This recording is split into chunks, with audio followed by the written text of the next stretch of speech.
Olá pessoal, tudo bem com vocês? E hoje a gente vai continuar o estudo ainda de Daniel, do capítulo 7 ainda, né? Que é muito conteúdo.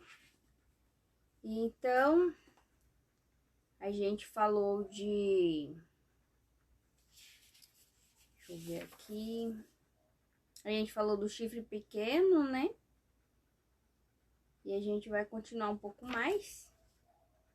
Mas agora a gente vai falar mais sobre a mudança dos tempos, né, e da lei, que fala no verso 25 de Daniel 7. Então, pegue sua Bíblia, abre em Daniel 7, o verso 25, que agora a gente vai continuar, né, o estudo, né? Teve muitas coisas que aconteceram, né, esses dias, então eu não consegui gravar. Por isso eu tô gravando hoje, né, provavelmente o vídeo vai estreio, acho que segunda-feira que vem, né? Porque hoje já não... Acho que não dá mais tempo, né? Ou eu posto hoje às 7 horas da noite, não sei. Se eu conseguir fazer tudo, aí eu posto. Mas provavelmente só segunda que vem. Mas bora lá. Então,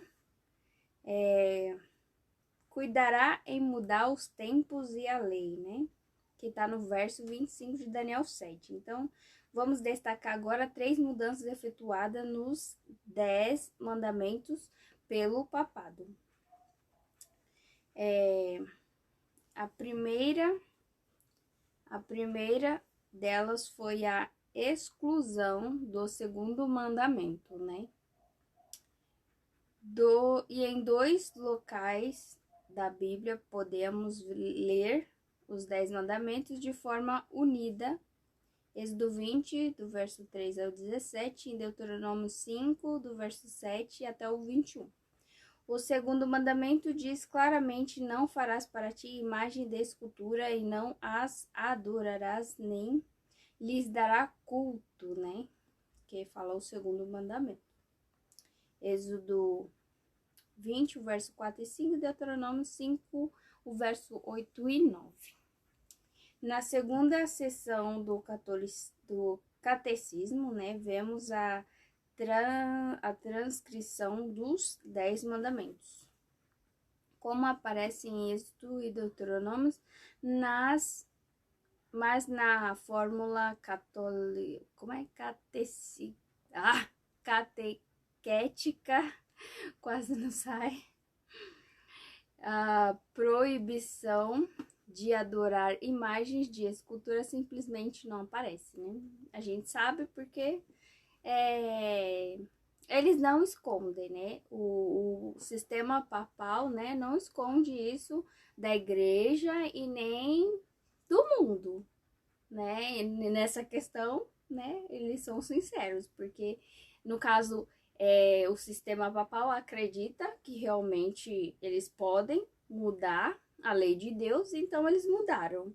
Então as pessoas que aceitam, aí é a questão delas, né, com Deus, né? Porque Deus diz que importa obedecer a Deus e não aos homens. Mas o mundo hoje adora uma lei que é feita por homens e não veio da parte de Deus.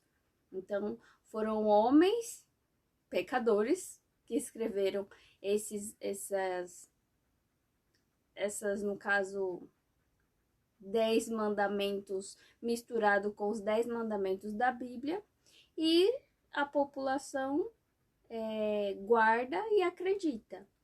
Então, aí fica cada um decidir em que vai acreditar ou seguir, né? Que os 10 mandamentos escritos pelo Deus de Deus está na Bíblia, seja na Bíblia católica, na Bíblia evangélica, na Bíblia cristã, em outras Bíblias, né? Não sei.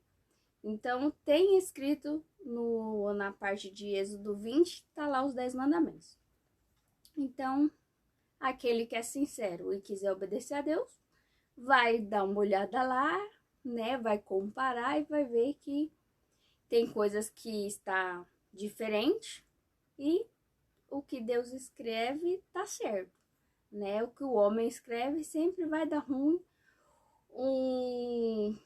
tipo mais para frente, né? Mas aí a questão é de cada um, né? Porque eu não posso convencer você de que a Bíblia é verdade, quem convence é o Espírito Santo. Então a pessoa deve ler e aí pedir para que o Espírito Santo, né, convença, né, do que é o pecado, do que é a justiça e o que é o juízo, porque é para isso que o Espírito Santo veio, né, e está com a gente até hoje. Então, se você não pede, você vai ler, mas não vai entender, porque quem dá entendimento é o Espírito Santo, né? Quem te convence é o Espírito Santo. Então, se você quer ler um livro, né, que é, vamos dizer, inspirado, né, pelo Espírito Santo, Deus Espírito, então você não vai entender porque você não está pedindo a orientação daquele que, né, inspirou a Bíblia. Então, você precisa pedir para que você tenha o discernimento e o entendimento, né? Principalmente para você entender o que você lê. E para que o Espírito Santo possa te convencer do que você está lendo é realmente a palavra de Deus. Porque muita gente lê a Bíblia, mas não acredita que é a palavra de Deus. Prefere acreditar no que cientista, né? No que homens dizem, como nos tempos de Noé. Nos tempos de Noé também era assim. Tinha muita filosofia, muito cientista falando, no caso era, acho que era astrólogo, que ficava falando as coisas e, né, no final a gente sabe o que aconteceu, né? O dilúvio veio e acabou com tudo. Do mesmo jeito, hoje a gente está pregando a palavra de Deus, ensinando para as pessoas, mas, né, quem vai te convencer se é verdade o que está escrito ou não é o Espírito. Então, não sou eu. Minha parte aqui é só falar o que já está escrito, né? Então, a proibição de adorar a imagem de escultura simplesmente não aparece, né? No catecismo não aparece. Este segundo mandamento foi extraído completamente do catecismo romano.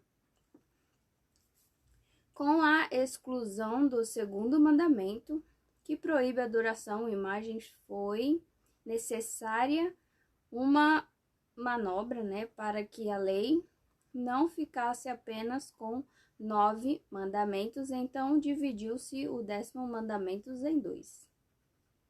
Então, assim lemos no Catecismo Romano. 9º mandamento, não desejar a mulher do próximo, e o 10º, não cobiçar as coisas alheias. Que no caso, no Êxodo 20, esse é o 10º mandamento, porque diz não desejar a mulher do seu próximo, nem empregado, nem a coisa alguma do seu próximo, né? E o complemento também tem não cobiçar as coisas do seu próximo, né? Então, no catecismo, eles dividiram o 10º mandamento e fizeram 2, né? Para não ficar faltando lá, mas eles fizeram praticamente como fala?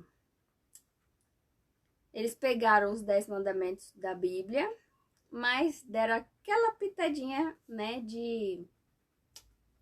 do dedinho do homem, né? Vamos falar assim, né? Teve o dedinho ali do homem no catecismo, né? Eles tiraram, não adorarás imagens, nem adorarás, nem prestar culto. E ainda tem que adorar domingos e festa, né? Tem essa parte também. Eles tiraram o sábado bíblico e colocaram domingos e festa. Então, mudança do 4º mandamento, o sábado é um memorial da criação, né? Que Deus separou, santificou e descansou nesse dia. Então, é um memorial da criação.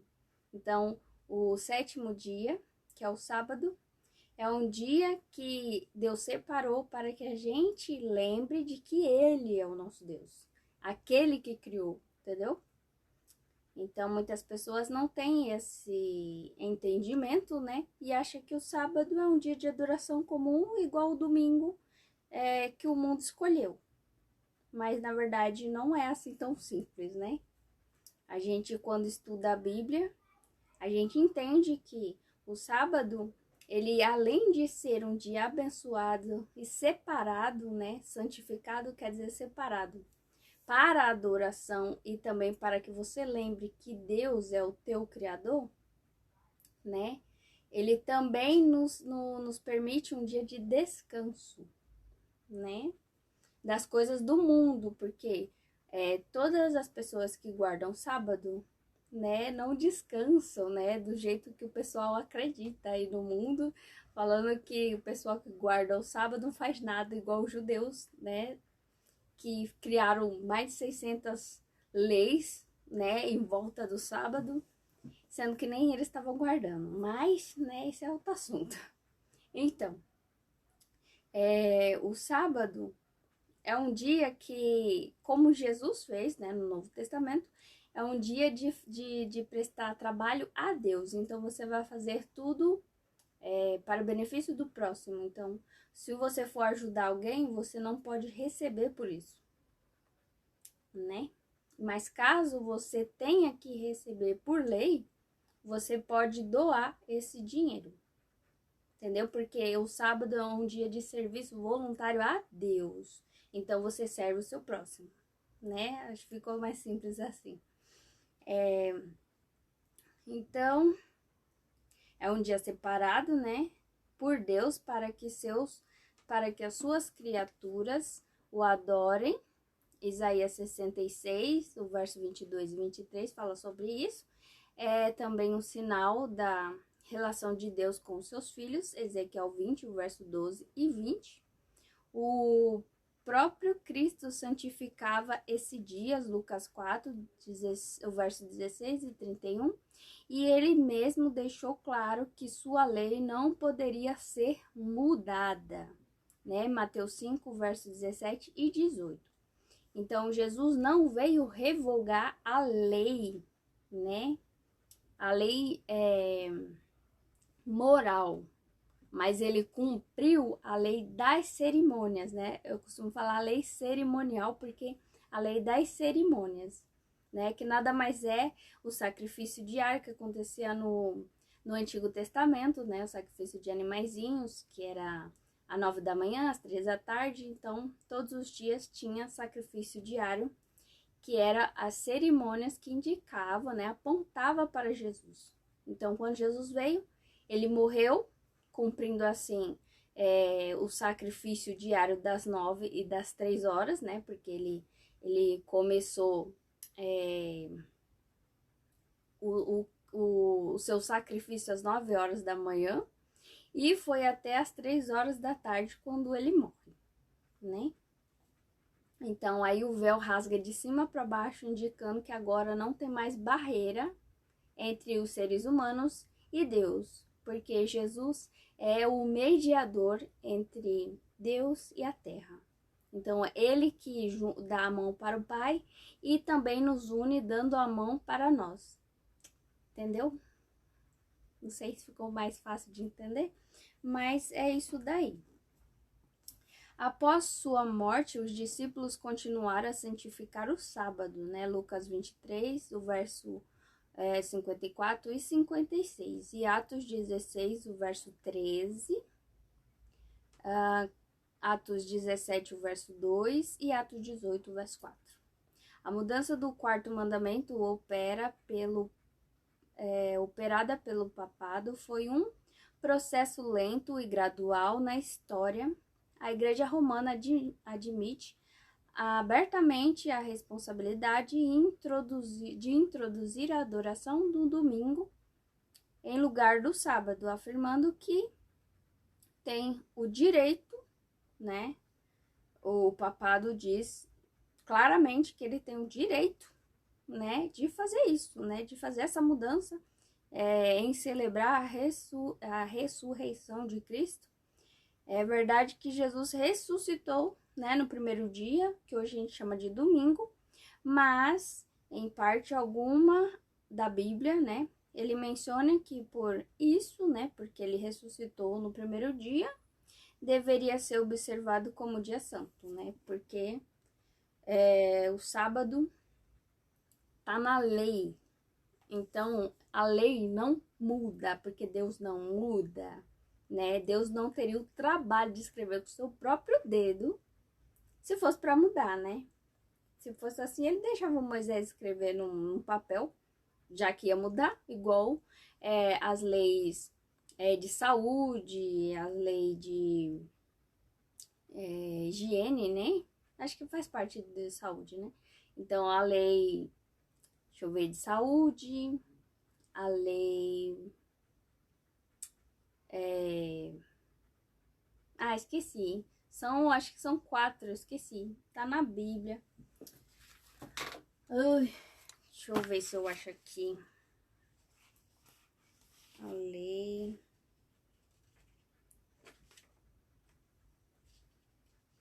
São 4 leis. Deixa eu ver. Gente.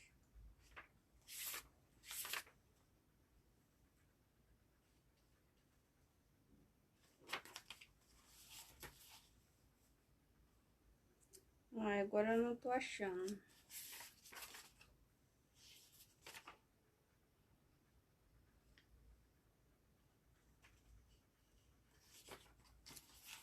Não...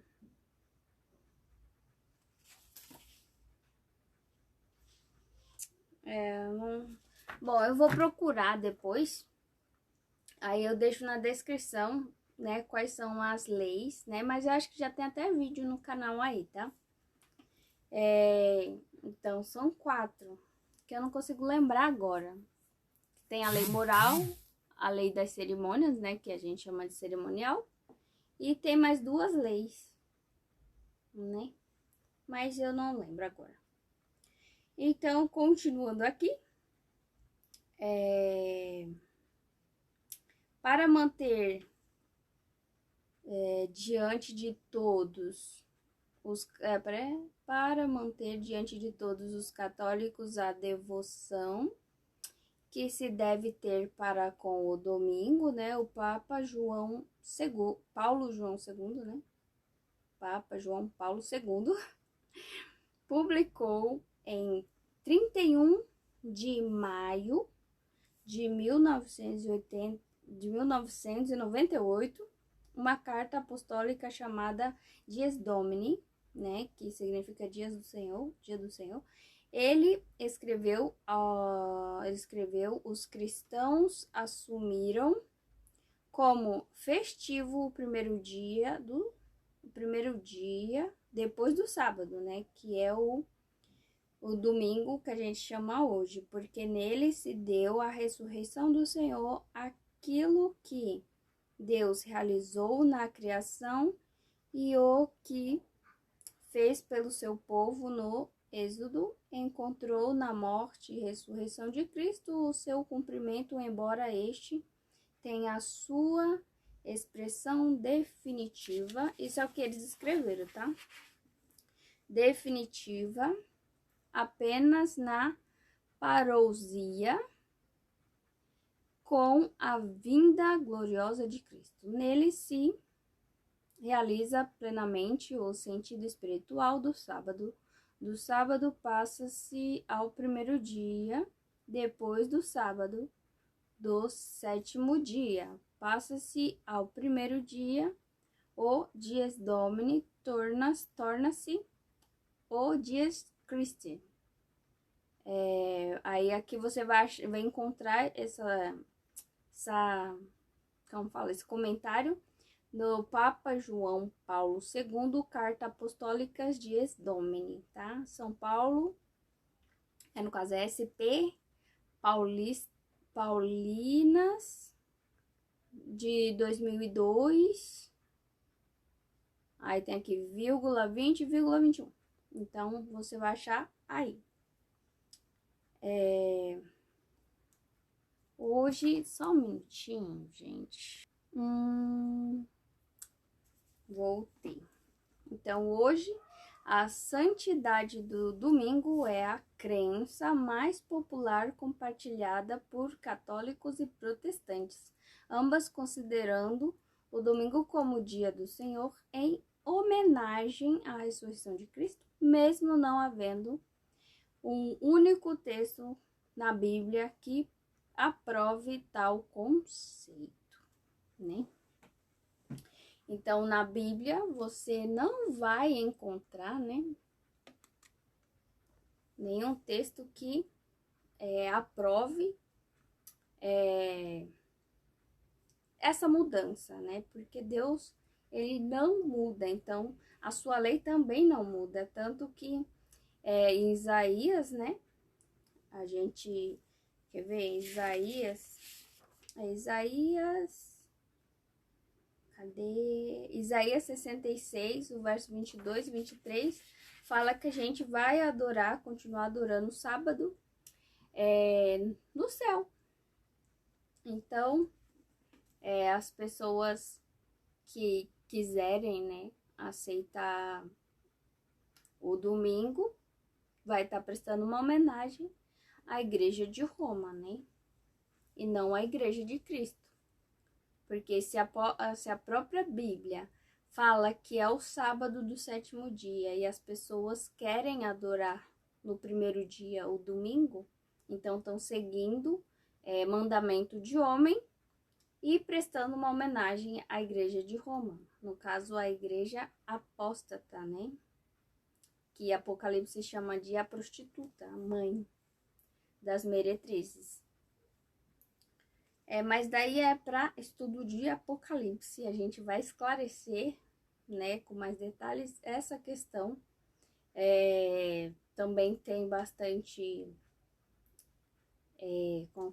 comprovação arqueóloga, né? Não é arqueóloga que fala? Provas arqueólogas e também historicamente falando, né? Pessoas que viveram daquela época também falavam isso. Então, tem como a pessoa chegar, né, nisso, com certeza, porque, né, a Bíblia está aqui para isso. E, continuando, seu domínio seria tirado por um tribunal e ele seria destruído. O verso 26 agora do capítulo 7. Após o período de perseguição e supremacia papal de 1260 anos, Daniel viu uma cena de juízo, em que foram postos uns tronos e o ancião de dia se assentou. Milhares e milhares o serviam e assistiam diante dele. Em seguida, o tribunal se assentou e os livros foram abertos. Esse julgamento iniciou após o período da supremacia papal em 1798, depois de Cristo, e corresponde ao juízo pré-advento de Cristo.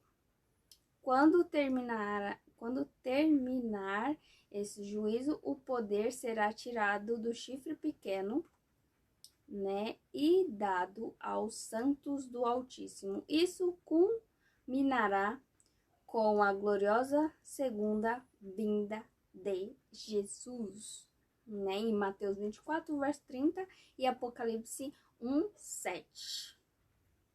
Né, esse que vem com as nuvens e todo olho o verá, até aqueles que os ultrapassaram, né, aqueles que feriram Jesus. Então, a gente já tem vídeo falando sobre a ressurreição especial, né, que fala justamente desse verso de Apocalipse, capítulo 1, verso 7, que fala que essas pessoas que participaram da morte de Jesus, né, até a pessoa que enfiou a lança nele para ver, né, se ele tinha morrido mesmo, e aí eles comprovaram que tinha morrido porque saiu sangue com água, né, do lado dele, porque perfuraram o corpo de Jesus. Então a gente tem vídeo no canal aí para explicar melhor essa parte aí para vocês. Então, aqui termina o capítulo 7 de Daniel. E agora, né, eu vou começar o capítulo 8 de Daniel, né, para chegar na profecia das 2300 tardes e manhãs. E essa é a mensagem de hoje. Deus abençoe vocês e até a próxima.